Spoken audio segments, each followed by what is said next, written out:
सरफराज, कल के मैच की स्ट्रेटेजी बड़ी सिंपल है। सिर्फ लाला को आउट कर दे, मैच तेरे हाथ में है। रिमेंबर, लाला के लिए सिर्फ शॉर्ट पिच देनी है। सारे लड़कों से कह दे सिर्फ शॉर्ट पिच, ओके?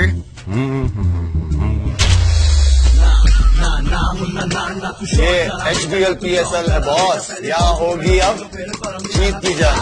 जहाँ वहाँ HBL।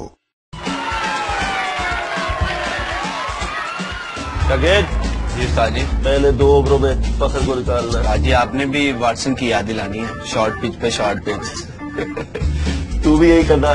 देखी कैसे कंफ्यूज होकर विकेट देगा। शॉर्ट पिच पे शॉर्ट पिच, शॉर्ट पिच पे शॉर्ट पिच।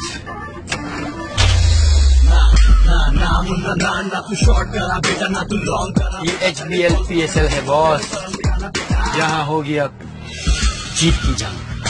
लड़ेगा मरेगा जहाँ वहाँ HBL। गाइस, क्या प्लान है कल का? अच्छा, कॉफी कौन कौन पिएगा? मेरा plan 5 fast bowlers, no spinners. ये क्या बात कर रहे हैं? एक भी स्पिनर नहीं? यही तो प्लान है। एक ब्लैक 2 मौका।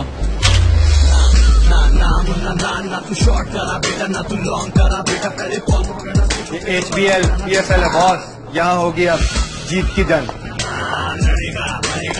जहाँ वहाँ HBL।